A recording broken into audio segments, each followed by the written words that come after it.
everyone. We are Group 4. My name's Livia. I'm Annika. Megan. And we're going to be doing our final presentation on how the type of financial guidance a student receives impacts their scores of financial literacy and their levels of financial stress. A Bankrate survey from 2024 found that 47% of U.S. adults cited financial stress as negatively impacting their mental health. With the increasing prevalence of mental health disorders worldwide, we wanted to explore how we could manipulate a variable with past correlations to stress outcomes, which is financial literacy. Past research has shown that strong financial knowledge leads to improved financial well-being. Individuals who understand finances understand return on investment, meaning they invest their time and money into things that benefit them long-term, also making them less likely to accumulate debt. They are also less likely to fall victim to fraud, which is an increasing issue in today's world of digital transactions. Currently, 30 U.S. states, including Michigan, require a personal finance course for high school graduation. Past studies have shown that these courses offer students a foundation to build their financial knowledge on as they transition into independent living. This research led us into the development of our research question. Throughout our research, we explored how different types of financial guidance affect students' financial knowledge and stress levels, mainly exploring whether getting advice from parents, university staff, online resources, or financial advisors makes a difference in how confident and informed students feel about money. We wanted to find out if some types of financial guidance lead to higher levels of financial literacy or lower levels of financial stress. In the end, our goal was to understand what kinds of support work best for students so universities can make more informed decisions about the type of educational resources they offer.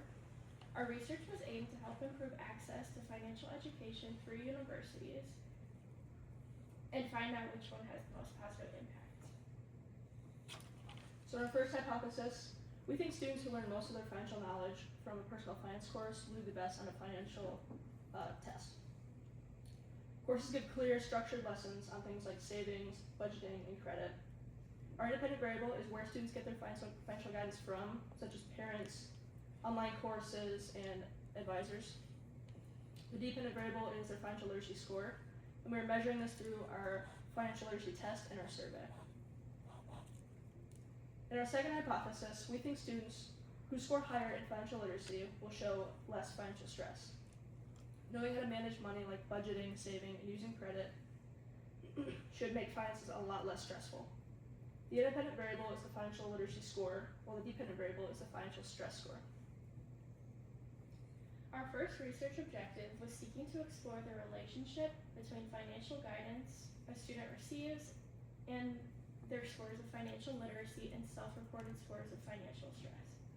Our second objective was to determine what mode of financial guidance correlates with the highest levels and scores of financial literacy. We hypothesized that higher scores of financial literacy correlated with lower scores of financial stress. Our research benefited from these objectives because it helped us create a baseline for how stressed average students are with an average level of financial guidance. Additionally, the research allowed our group to determine trends such as lower guidance leading to higher levels of financial stress, and the objectives created a correlation between the independent and dependent variables we were studying. So to meet our research aims, we distributed an online survey to 300 undergraduate students between the ages of 18 and 24. Our survey was distributed to only US-based universities to minimize error. We used a convenient sampling method that utilized the snowball effect. Our plan was to distribute our survey to people through email and ask them to pass it along after taking it. We used a format of Likert and multiple choice questions. Overall, our survey is a total of 29 questions, 15 of them are Likert and 14 of them are multiple choice. Participants rated how much various sources such as a trusted adult, a personal financial advisor, a personal financial literacy course, or even university-provided resources contributed to their financial understanding. This supported our first hypothesis that those who credit personal financial courses demonstrate higher scores. using the same scale, participants also rated how much they utilize university provided resources, how prepared they feel for independent life, and their daily stress financial symptoms. This addresses our second hypothesis that higher financial literacy correlates with lower financial stress. We also included 8 questions taken directly from the Foundational Financial Literacy Test, which were scored as a percentage. Our goal of our survey and research is to offer insight to students on the effectiveness of different financial resources and explore how increased financial knowledge affects students' financial stress levels, potentially influencing their motivation to learn more. From the data, we gathered data from 320 participants. Of this number, only 224 of those responses were usable. The majority of our data we gathered, we found that 68% of it was female participants, with a smaller percentage of 30 participants of male participants. Most of our participants were between the targeted age range of college-age students, with 95% between the ages of 18 and 24, with a smaller percentage of 5% falling outside this age range. From our data, we gathered that over half, about 52% of our participants, were actively working towards a college degree, with a smaller but still significant number of 20% reporting completion of college or higher with an associate's, technical, or bachelor. To start off our data analysis, we ran descriptive statistics exploring mean literacy scores across the 4 sources and mean stress scores across the 4 sources. The average financial literacy score for students who strongly agreed that university resources contributed significantly to their financial understanding was 3.17 out of 8, which is over a point lower than personal finance courses or parents or trusted adults. As for mean stress scores, these were similar across variables. However, students who credited university resources the most had average scores of over 5 points higher than other sources. The stress scale was based on a shortened version of the APR financial stress scale that scored out of 44 points, less points indicating less symptoms of financial stress. Considering that 42.9% of our respondents strongly agreed that their parent or a trusted adult contributed to their understanding, and this group had the lowest average stress score at 19.46, we wanted to take a closer look at the descriptives of this group. So we looked into the correlation between parental guidance and the impact it had on financial literacy. What the graph to the right shows is that students who rated their parents as having the least impact on their financial knowledge actually had the highest scores on the financial literacy tests. On the other hand, the group who rated their parents as strongly agreeing to having an impact on their financial literacy scores scored the highest. The chart shows that the financial literacy scores varied from each group, and there is mixed evidence based on if parents had an impact on financial literacy. Therefore, it's not strongly tied to parental impact.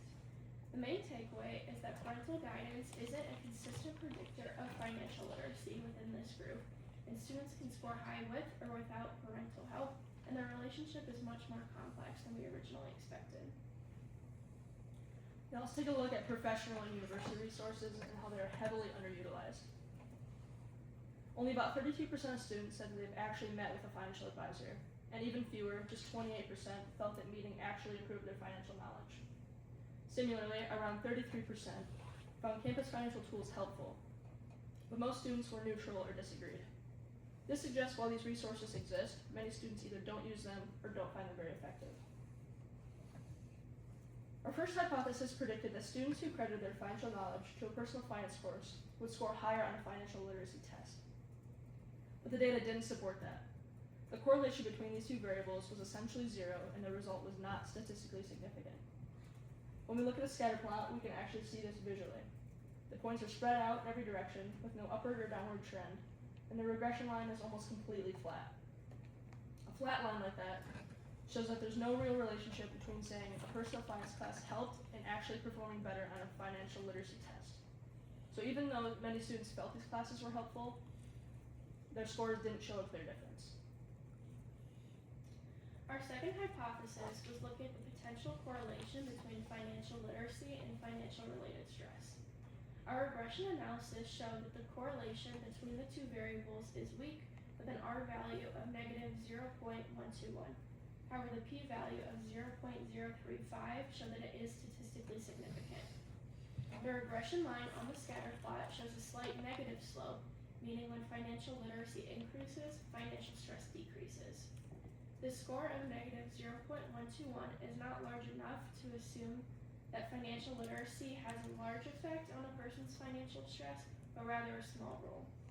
Nonetheless, the p-value still proves the hypothesis to be statistically significant.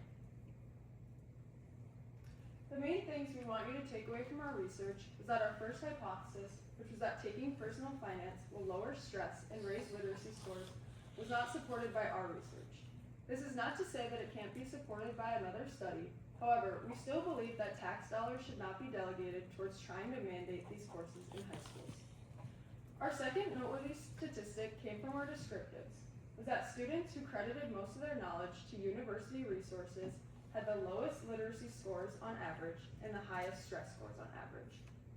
A possible explanation for this is that students who don't feel confident in their financial management are seeking out university resources in an attempt to learn more. We think that this indicates a need for reform on university resources. Considering how much our respondents trusted their parents, we think that personal relationships can be more beneficial than optional workshops and mandatory courses. Our recommendation is that universities employ financial professionals that are marketed as always accessible to students for guidance, help, and just to talk about money. We also think that an online resource where students can plug questions in might help students who are more hesitant to ask for help. At our university, this might look like another tab on My NMU.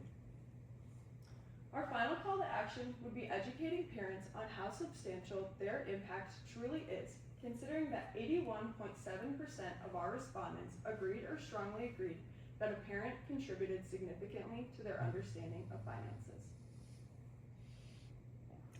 If we wanted to conduct a similar study in the future, we would make sure to have a larger or longer window for sampling to try to obtain more participant responses. We would use sample quotas regarding income level, gender, and race to make sure our sample was more representative of a larger population. Our research design and the use of Likert scale questions allowed us to see how multiple sources of financial guidance affected students' financial knowledge, but for a future study, we would opt to use a ranking system, so students could directly state which source helped them the most versus the least. This would allow the data to be more clear because no two sources could be ranked the same by the same person. Future research that this study may have inspired might include collecting student opinions on mandatory financial courses and workshops. Students could be given the opportunity to suggest new resources or recommend different options to other students for the future. This is our works cited for our literature review. And thank you for listening. What questions do you have?